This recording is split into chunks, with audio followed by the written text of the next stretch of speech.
In this session, I'm going to introduce the essential building blocks of a contract. You'll have to know these. They are offer, acceptance, consideration, and an intention to create legal relations. You're going to see these four elements often, and what we'll do now is we'll start looking at each of those individually to make sure you've got a really good sense of what they are. In this lesson, we're going to look at what constitutes an offer in more depth. As always, I've provided a slide that outlines what I'd like you to know from this module. It also identifies the four cases that I would like you to be familiar with. So, a contract must have the elements that we discussed. In other words, there must be an agreement. An agreement means that there is a legal offer and legal acceptance. There has to be what the court considers to be a meeting of the minds. The contract must be complete, and we'll talk about what that means. It also needs to be deliberate. It means that both parties intended to enter into a contract. And then lastly, it needs to be supported by mutual consideration. This basically means that each party gives something up. In a very straightforward example is if I sell you my bicycle for $20, you're giving up $20 and I'm giving up my bicycle. It doesn't have to be cash and products, and we'll take a deeper look into what consideration means.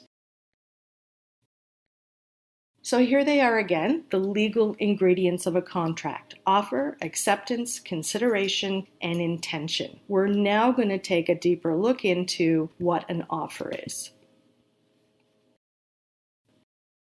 An offer occurs when one party makes a promise to enter into a contract on specified terms as soon as the offer is accepted.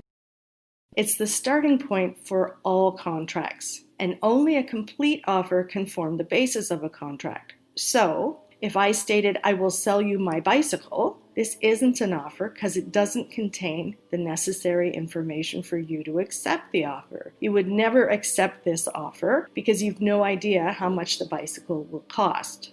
In law, we call this requirement to contain all necessary information certainty. Certainty of an offer means that all essential items are set out. So there has to be enough information for the offeree to be able to accept without further negotiations. Some degree of uncertainty can remain, however. So, for example, some matters can be decided in the future. If you were selling lobster, for example, the contract might stipulate market price plus 10%. This is because the price of lobster fluctuates. So the contract, the offer, in order to be certain, must contain enough information or a workable way to determine price in the future. Your bank does this all the time with mortgages. Your mortgage might actually say prime plus 2%.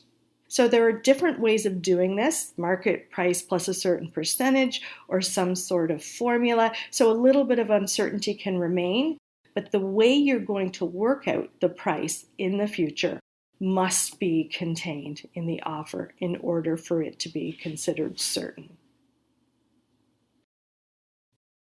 An offer is different than a communication that merely expresses a willingness to do business. If someone expresses a willingness to do business, we call this an invitation to treat. It's not an offer. An invitation to treat is basically a communication expressing a wish to do business. There are no legal consequences as it's not considered a legal offer. So, if I go to an architect and ask her to review my plans and give me a quote, it's merely an expression of willingness to do business. It's not an offer. Similarly, if I announce to my class that I'm interested in selling my car, this isn't an offer either. Most advertisements that you see and displays of goods in stores and store windows are really only considered invitations to treat, even if there's a price on them. The reason for this is that if advertisements were offers, the store could be in breach of contract if they ran out of stock. To avoid this, the law ensures that the customer is the one to make an offer. This allows businesses to advertise products and attract customers without running the risk of incurring unwanted contractual obligations. Now, obviously, there are limits on this. You can't advertise something for 2 cents and then sell it for $200 when the customer comes in the store. And so there are limits as outlined by consumer protection legislation and the Competition Act. Lucky for you, we don't need to go into those in this course, but if you're interested, we do discuss them in Law 2. Just remember this: most advertisements are invitations to treat. There are some circumstances where they can be considered offers, but only if there's enough information, including quantity available, provided. For example, I will sell red t-shirts for $5 to the first 10 people who respond to me. There are only 10 shirts available. Could be considered an offer. This is because it contains enough information to make a decision without further negotiation, and it contains information about quantity and timing. This is an exception. Most often, advertisements and displays of goods are merely invitations to treat. The law is set up in such a way that a display, as I've said, of goods is not an offer but is an invitation to treat. Here's how a retail purchase would actually break down. The display of goods is an invitation to treat. The customer picks up the item and takes it to the cash register. This is actually when the offer occurs in a retail purchase. So it is an offer to purchase this item at the sticker price. When the clerk takes payment, this is considered legal acceptance of the offer. So they can't come back to you 3 days later and say, we wanted you to pay more. So offer and acceptance do happen in a retail purchase, but it's actually the customer who makes the offer when they take the item to the cash register. There's some terminology that you should be familiar with when talking about the parties to a contract. The offeror is the person who makes an offer, and the offeree is the person to whom an offer is made. If I tell you that I'm willing to sell you my bicycle for $20, I'm the offeror and you are the offeree. When considering whether a contract has been formed and is therefore legally binding, you have to be able to determine whether a legal offer has been made.